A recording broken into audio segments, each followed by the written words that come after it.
આ તરફ સુરેન્દ્રનગર જિલ્લામાં પણ વાતાવરણમાં પલટો આવ્યો। લીંબડી, ધ્રાંગધ્રા, વઢવાણ, ચોટીલા, થાનગઢમાં ભારે પવન ફૂંકાયો, જેના કારણે પીજીવીસીએલે વીજ પુરવઠો બંધ કર્યો હતો।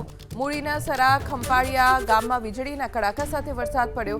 ધ્રાંગધ્રાની ભાર્ગવી સોસાયટી નજીક વૃક્ષ ધરાશાયી થયું। ભારે પવન ફૂંકાતા વીજપોલ ધરાશાયી થવાની ઘટના બની શકે છે। જોકે સતર્કતાના ભાગરૂપે પીજીવીસીએલે વીજ પુરવઠો બંધ કરી દીધો।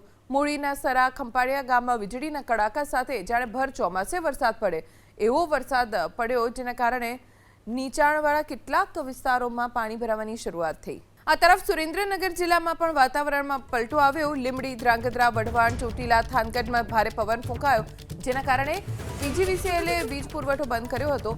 મૂળીના સરા, ખંપાળિયા ગામમાં વીજળીના કડાકા સાથે વરસાદ પડ્યો। ધ્રાંગધ્રાની ભાર્ગવી સોસાયટી નજીક વૃક્ષ ધરાશાયી થયું। ભારે પવન ફૂંકાતા વીજપોલ ધરાશાયી થવાની ઘટના બની શકે છે। જોકે સતર્કતાના ભાગરૂપે પીજીવીસીએલે વીજ પુરવઠો બંધ કરી દીધો। મૂળીના સરા, ખંપાળિયા ગામમાં વીજળીના કડાકા સાથે જાણે ભર ચોમાસે વરસાદ પડે એવો વરસાદ પડ્યો, જેના કારણે નીચાણવાળા કેટલાક વિસ્તારોમાં પાણી ભરાવાની શરૂઆત થઈ।